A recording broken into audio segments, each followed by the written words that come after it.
Hello Matrix and welcome to Woza Matrix Exam Guide. Today we're doing Maths Paper 2. My name is Looney and I'll be assisting you to get all your questions through to us. All you need to do is follow us on our social media pages, Woza Matrix, and hit us up on our WhatsApp line. There's so many competitions going on, guys, so please stay tuned to get more details. As always, I am never alone. With me are Sia and our sign language interpreter, Keta. Thank you so much, guys. Over to you. All right. Welcome, guys. Thank you, Looney, for that. As Looney said, we are doing some exam guide on paper 2. So let's just jump right into it. So what does the paper look like? We know that the paper always carries 150 marks. So approximately you have a minute for each and every mark that you have, or over a minute. And you have 3 hours to complete the 150 marks in terms of the question paper. As there's generally 10 questions, it might be 11, but mostly it's like 10 questions that we deal with there. You need to please answer all the questions in the question paper. And then also there is instructions and there is an information page that you need to look at. You need to read and follow the instructions carefully. Now, one of the instructions that most of us do not follow, especially with paper 2, is when they say round off to 2 decimal places. You know, on the instruction, it says you need to round off to 2 decimal places unless told otherwise. So please note that and then follow it accordingly as a belief. And then you must number all your answers exactly as they are numbered. So if there is an error and there's 2.1s, you write 2.1 twice. And then show all your working because that's where your marks are.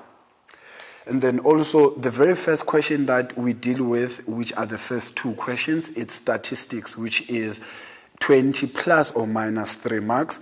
And then here you need to be determining the least squares regression line, the correlation coefficient. So the very first 2 concepts, guys, they are mainly on your calculator. You know you don't do this manually. You need to be pressing your calculator in order to do this. So you know it's your mode setup. You choose number 2. If maybe you're using the gray calculator, if you're using the silver one, you choose number 3, and you opt for A plus BX, which shows the least regression line. So please remember how to do that. And then also there is what we call the modal class. Modal class, the word modal means we're talking about a mode. So the most frequent number. So when we say now modal class, we're talking about the class that has the highest frequency. And then lastly, it's the concept of cumulative frequency, which assists us in drawing our ogive. And then question 3 and 4 will be analytical geometry.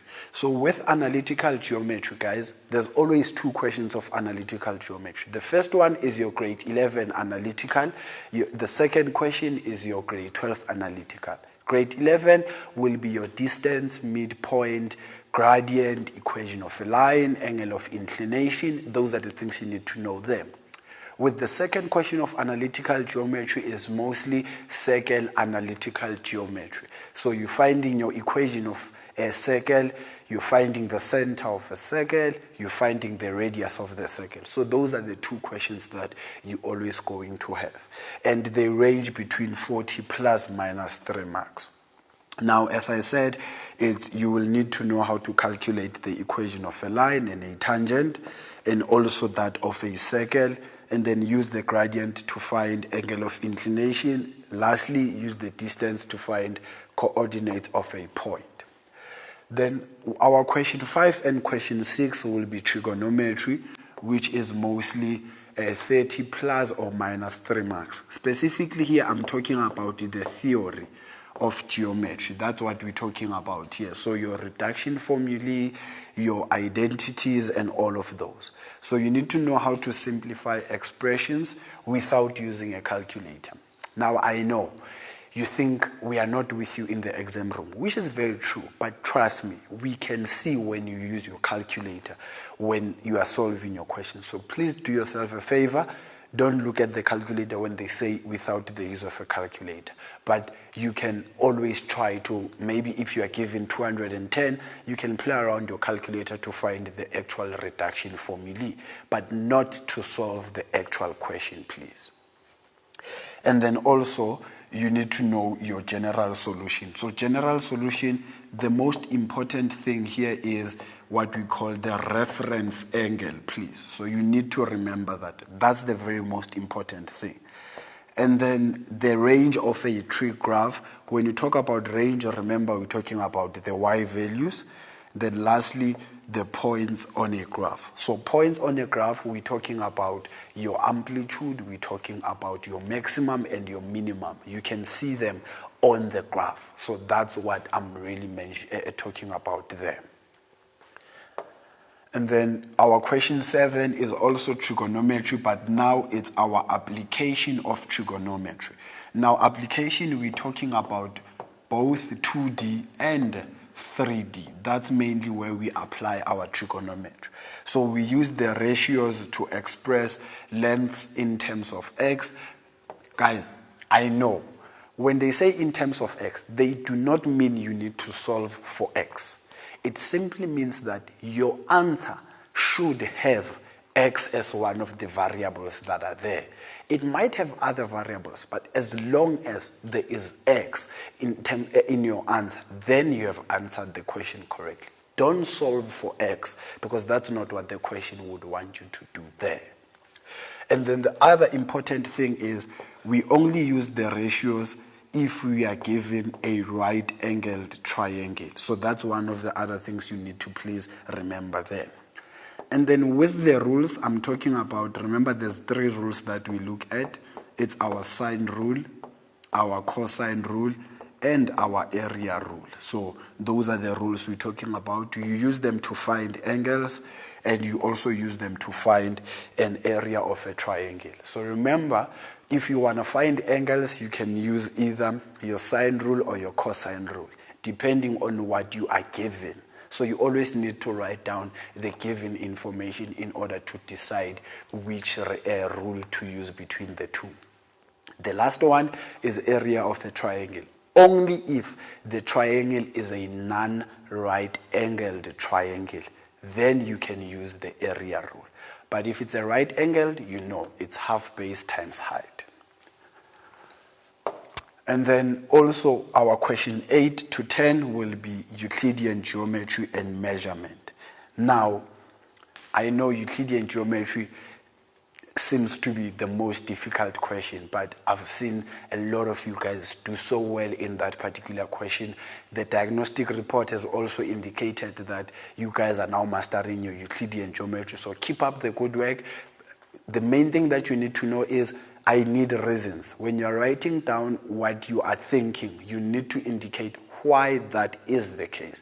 So you can't say angle 1 is equals to angle 2 without telling me why that is the case. So you need to always make sure that you write your statement and your reason. So please also go over that.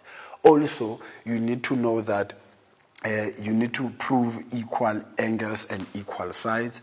Remember that to find equal angles, it means the sides that those angles are opposite to must be equal. Similarly with, if I want to find the sides, I must make sure that the angles that they are opposite to are equal, or the sides subtend equal angles on the circumference of the circle. And then the last concept is the grade 12 Euclidean geometry, which is proportionality. We use this to talk about similarity and to prove ratios. There is a difference, grade 12s, between similarity and congruency. Remember, similarity is things that are in proportion, whereas congruency is things that are exactly the same. So those are things that you please need to make sure that you are aware of. Right, guys, that's all from me. I will hand over to Luni, and I will see you just after the break. All right, thank you, Sia. Guys, let's take a quick break, and we'll see you straight after these.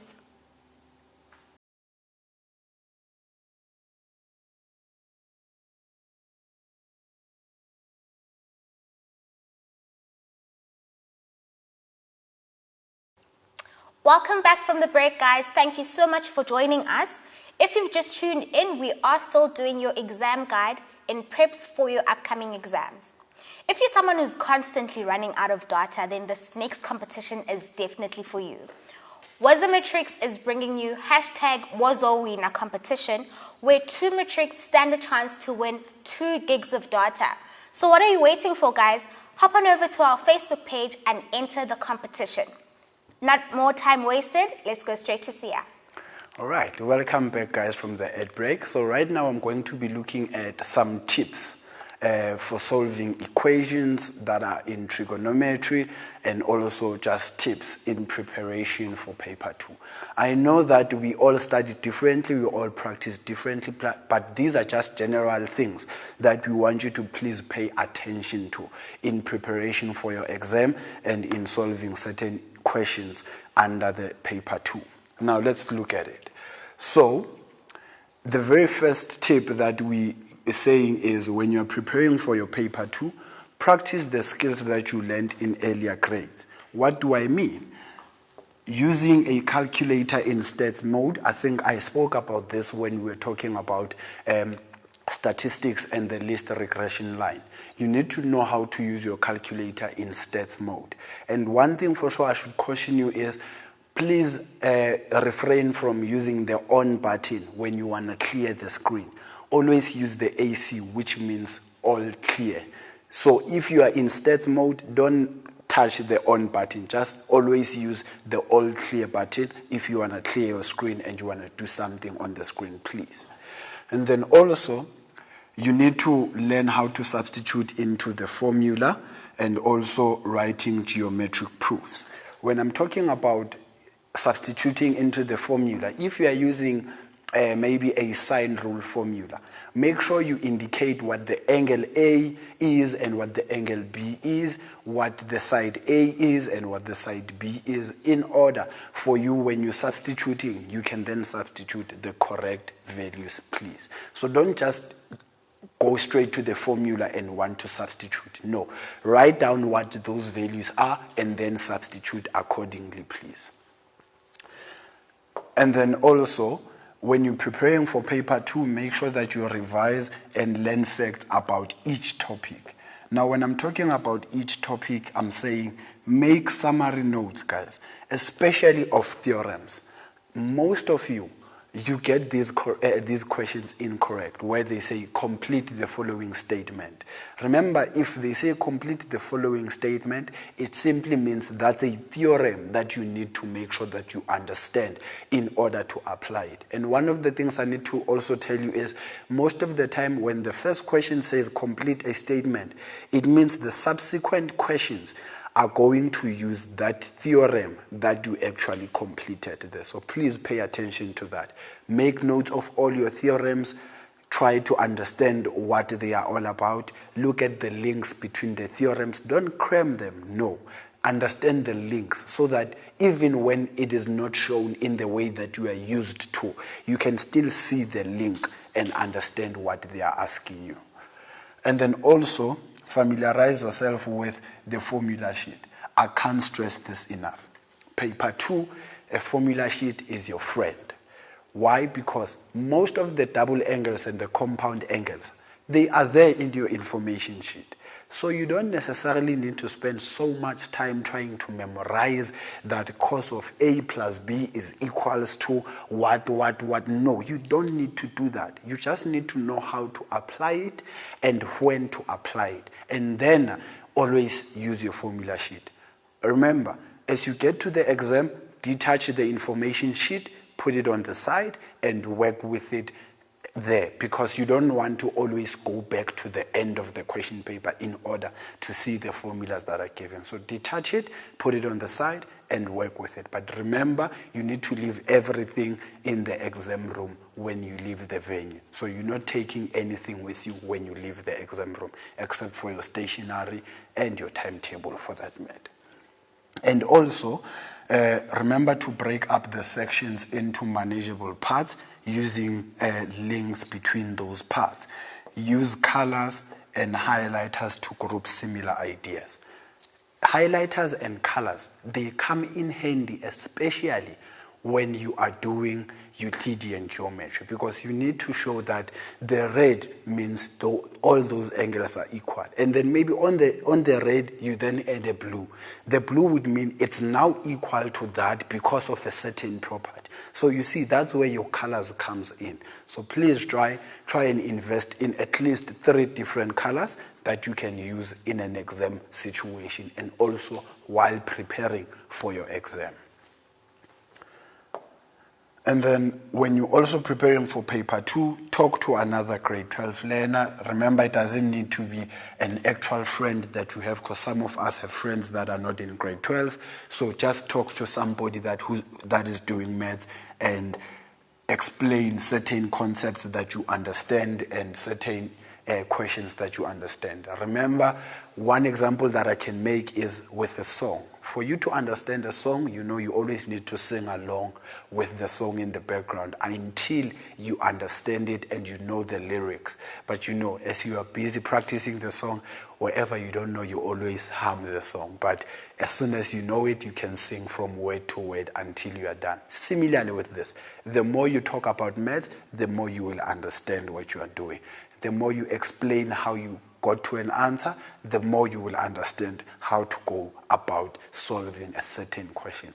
Please stop saying, I'm shy, I can't talk to anybody. You definitely can explain yourself, especially if you understand what you are talking about. So please make sure that you talk to someone. Even if it's not somebody who is doing maths at school, you can talk to your family. Just say, can I explain something? I understand this. And go about explaining it so that you can talk more about it, which in turn will make you understand it way, way better.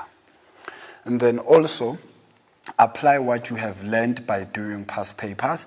Go over a lot of past papers and apply what you have learned. And then the last thing would be plan how you're going to answer the question paper in order to boost your confidence. Guys, there is no need for you to start with question 1, 2, 3, etc., etc. You can start with question 12 and go to question 2 and go to question 8. But what you need to do there, remember I said, you need to number them according to how the question paper has numbered them. So you start each question on a new page. If you start with 12, make sure you answer the whole of question 12. You go to question 2, answer the whole of question 2. Question 8, you answer the whole of question 8. So what this means is you start with the questions that you can easily understand and you can answer easily. So it's a variation with a lot of us, but stats, you normally can understand that. So just do your stats, get it out of the way. Analytical geometry, especially the grade 11 one, most of us can do that. Go to analytical geometry, answer it. Trigonometry, also go to the questions that you understand better, do the question, answer it, and complete it. And then go to the questions that maybe you do not understand better. Remember that one thing that plays against you is your confidence when answering the questions. Guys, you know how nice it is when you get things right. So start with the things you can get right so that you have motivation to go do the things that are a bit challenging for you. Now, we're going to look at a concept that we found to be a problem over the years from the past papers, and that was trigonometric expressions, equations, and identities. Guys, remember, when we talk about identities, we're not only talking about sine squared theta plus cos squared theta is equals to 1, or tan theta is equals to sine theta over cos theta. No. Even the grade 12 identities, you please need to know them and know how to apply them. That is your double angles and your compound angles. But remember, you don't need to cram them. You just need to know how to apply them and when to apply them, because they will be given to you in the information sheet, which I said needs to be your friend when you are practicing and when you get to the exam. Now, let's just look at this. You need to revise the definitions of the ratios for triangles and the Cartesian plane. The two triangles will be when it is a right-angled triangle, So when it's a right-angled triangle and when it is a non-right-angled triangle. You know that with a right-angled triangle, I can use my ratios, I can use the theorem of Pythagoras. With the non-right-angled triangles, I use the rules like your area rule, sine rule, and cosine rule. Also use your reduction formulae and identities to simplify expressions. I think most of us, we know this thing here where they say cast, meaning cos is only positive in the fourth quadrant, all ratios are positive in the first quadrant, sine is positive in the second quadrant, and tan is positive in the third quadrant. So make sure that you locate the reduction formulae according to the Cartesian planes and according to the cast diagram in order for it to make sense, please. And then also make sure that you know how to solve trig equations, including the general solution. Remember, I said reference angle is our most important thing under general solutions. And then with identities, now I just explained right now that when you talk about identities, it's not only your grade 11 identities. Even your grade 12 identities, they come in handy. What am I talking about? You need to know how to manipulate. If maybe you have sine as the dominant ratio, it means you need to try and change the cos, but you need to make sure that it's cos squared theta in order for you to use an identity. So those are just few examples that I can throw out there for you to please remember, especially when solving identities. And then we're going to look at a specific question now where I'm going to try and explain these concepts that I've just mentioned. So they want us to simplify. Simplify, let's understand what that means first. Simplify means we don't want to see tan. So tan theta or tan x, you don't want to see that as your final answer. Unless your final answer is sine over cos, then you leave it as tan. But while solving, tan must be done away with using the identities. That's what simplify means. Also, simplify means if you are given angles, reduce the angles such that they are all smaller than 90 degrees, meaning they are your special angles. So those are the things that we mean when we say simplify. Let's look at this and actually make sense of what I mean. So here I'm giving sine x over cos x multiplied by tan x. There's going to be two ways of doing this, right? The very first way will be if you separate the two things, right? So you would need to separate the two. Separate the two, it means I have sine of x over cos of x multiplied by 1 over tan of x. And then this will lead to tan x over 1 multiplied by 1 over tan x. And then automatically you can see that this is actually going to be equal to 1 because the tan x and the tan x are going to divide each other. Or one other way would be if you first change the tan x to be equals to sine x over your cos x. So what do I mean? This is going to be sine x over cos x multiplied by sine x over cos x. And then you can already see there from that question that the cos and the cos by the denominator will divide and you'll be left with sine over sine, which automatically is 1. If you solve that, because if you divide something that is exactly the same as what you are dividing by, your answer is always 1. And please stay away from using the language it cancels out, because most of you, when you say cancel out, your answer becomes 0 and not 1, because mentally, you know, when something cancels out with something, there is nothing left there. So just try and use the correct language, divide and not really cancel. Now, let's apply this into a more bigger question. So it says, simplify the following expression into one trigonometric term. Your trigonometric term can be sine, can be cos, or it can be tan. Now, you know that from the previous question that we did, we got that as 1. So I don't really need to be looking at that because we already know that that is equal to 1. And this will be plus.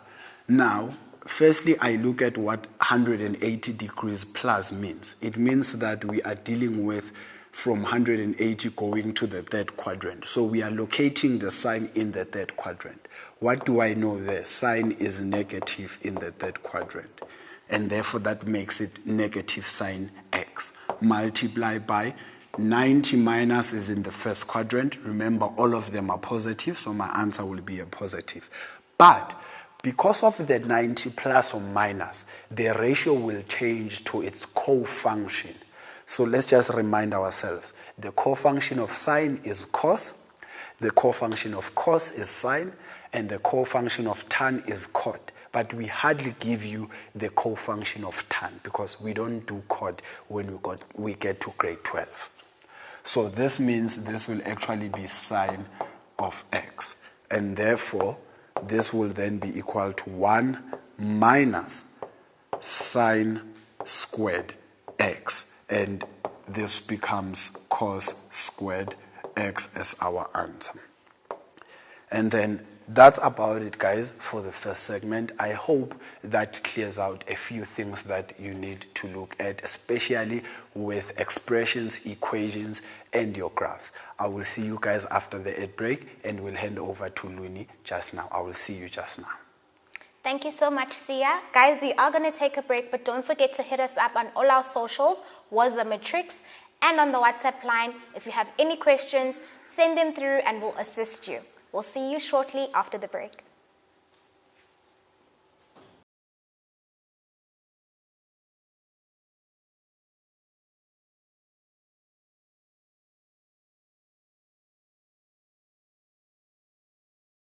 Welcome back, guys. Thank you so much for tuning in.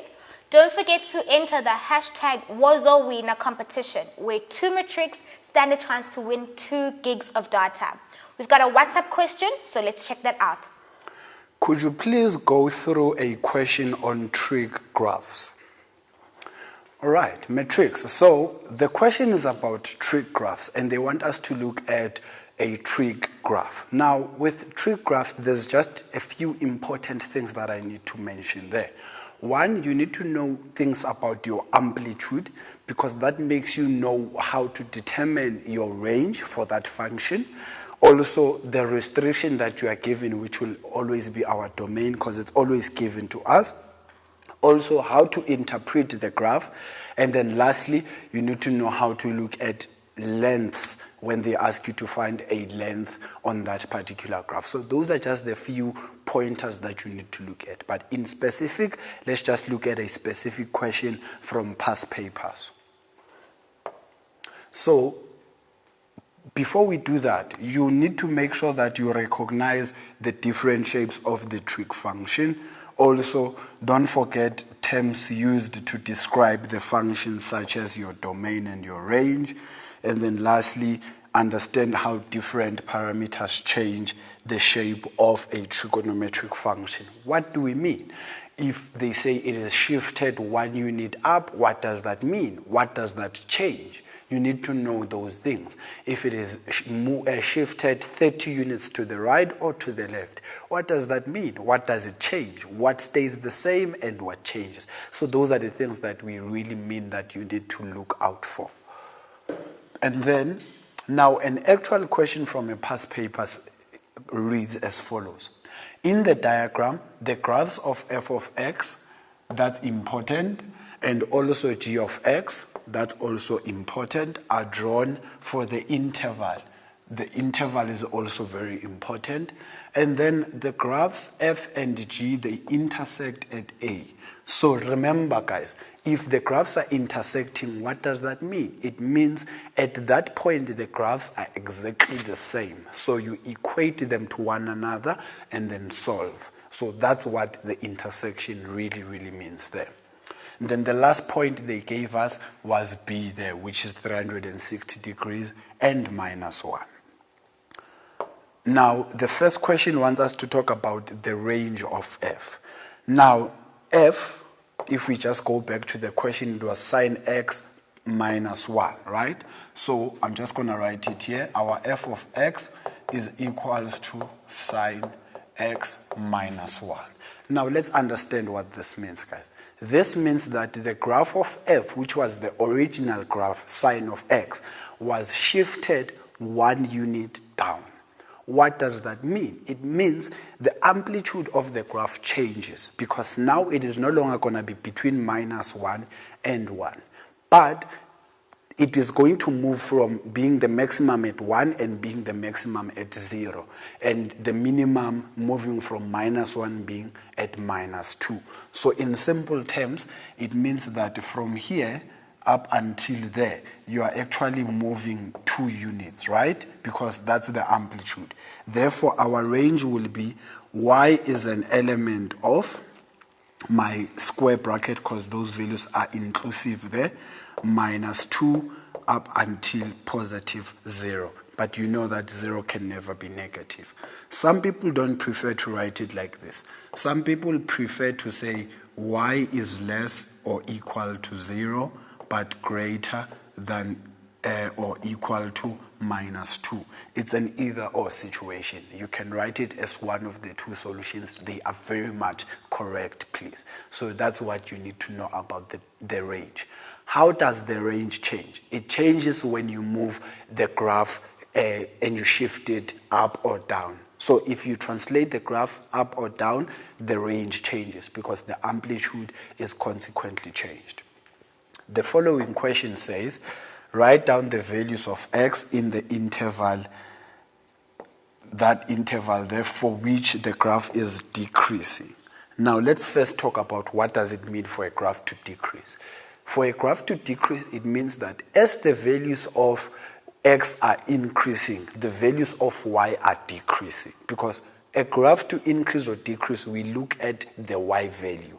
For it to increase, it means as the x values are increasing, the y values are also increasing. So those are the two differences. Now let's look at this one in specific.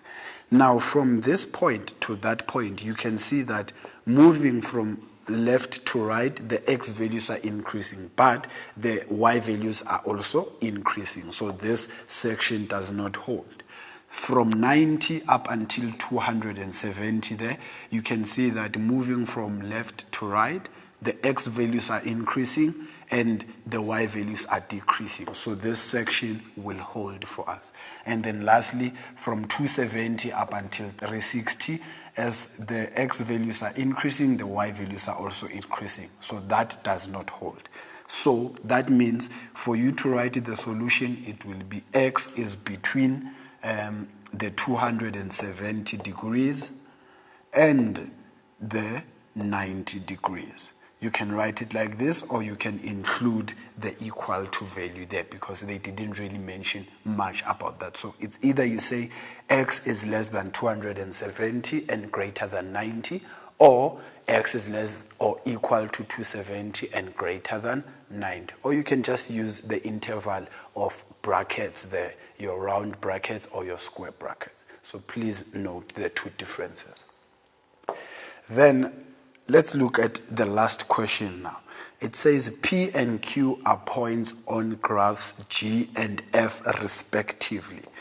Now I know that we think the word respectively is just an English word, but that's not true. Respectively means what I started with in terms of being P, it goes with what I started with in terms of your graphs. So they said P and Q, and they said G and F, meaning P goes with G and Q goes with F. So that's what the respectively really means there. Let's read the last part of the question. Such that our PQ is parallel to the y-axis. Then they say if our PQ lies between A and B. Now this is my A, that is my B. Meaning my P and Q will be between here. It will be somewhere here. So I'm just scribbling around to show you exactly where it will lie. Nothing on the left-hand side of A and nothing on the right-hand side of B. All right, so guys, that's all that the question is all about. Let's actually do what the question wants us to do. Now, remember they said that on G and F respectively, where they started with P and they went to Q. So what this means is our F is there by G and our Q is there by F, please. So you need to note that the respectively is not just an English word. I know we think it's just a language that is being used, but respectively means the order that we started with is the same order that you're going to continue with. So I said P and Q, and then I said G and F respectively. So P goes with G, Q goes with F. So that's what you need to please also be making sure that you understand. So if I was to draw an example of this, it can be PQ there. It can also be PQ there. It can also be PQ there. Now, one person might be asking, why is it that he's drawing so many lines? They said it is between A and B. So it doesn't matter where it is between A and B. Just not from the left-hand side of A and from the right-hand side of B. We're not looking at that. We're only looking at between A and B. So you can try and draw any line there as long as it is parallel to the y-axis. Now, they want the length. The length we know, a vertical length parallel to the y-axis is always the y at the top minus the y at the bottom. So let's have a look at that. So I will say my PQ is actually y at the top minus y at the bottom. Now at the top it's at P there. So that's what? G of x. So that's going to be G of x minus f of x there. And then I can work around that. So my G of x, as you remember, was our cos 2x minus my f of x was sine x minus 1. And then the cos 2x is a double angle. How do you change it? Now, there's three of them. A lot of us, we are always normally confused as to which one to use. What I can give you as advice is you use the one that is dominant on the question that you have. So you can see here that sine will be the dominant ratio, meaning you can change the double angle to be sine instead of cos or the sine and the cos. Therefore, this will be equals to, if I change this, it will be 1 minus 2 sine squared x minus sine x plus 1, right? So I'm just going to go to the next slide and have more space to do this. So this is actually going to be minus 2 sine squared x minus sine x plus 2, right? And remember, that's still our PQ there. But we still need to go back and see what exactly did they want us to do. So they said we need the values of x such that PQ will be a maximum. Now, I know that most of you will be thinking, finding the derivative if it's a maximum and a minimum, but that's not the case. Maximum and minimum, remember also we are talking about the turning point there. So, and this is a quadratic equation. So you can say, if you don't know how to factorize this, you can say let my sine of x to be equal to k and work around it like that. But in this instance, you don't really need to do that. Instead, they want the turning point, meaning the axis of symmetry. So I'm just going to call it the AOS, right? Axis of symmetry. So axis of symmetry, remember, it will be sine x is equals to minus b over 2a. And then my b there is a -1, so it's minus into -1. My a is -2, so it's 2 into -2. And I will then be at sine of x is equals to -1 over 4. All right, so I believe there that you will then be able to do that. You just find your reference angle, and then since it's negative, it's by 180 degrees plus and 360 degrees minus. So please make sure that you understand that. I hope I've answered your question that you said we should try and look at a equation under trig graphs. Now, the most important thing now that I will leave with you is please don't forget to post your questions on our social media platforms. Looney told you about wonderful things that we are having in our platform, competitions and all of that. So who knows? If you send in your questions, then you might be that one person. But please make sure that you send those questions in all our media platforms. That is WhatsApp or our Facebook page. And also, you need to sleep early the night before your maths exam. And then lastly, you need to exercise while studying. When taking breaks, just run around the house or the yard, or just do like 10 push-ups so that your blood can keep running and also you can be energetic while doing. Because most of you complain about exhaustion while you're studying. That's because you're eating a lot of junk while studying and you are not exercising or anything like that. So eat your fruits, drink water, and exercise a bit while studying. Guys, that's all from me. I will see you guys next time. Over to you, Looney. Thank you so much, Sia, and thank you, Matrix, for tuning in to yet another amazing show.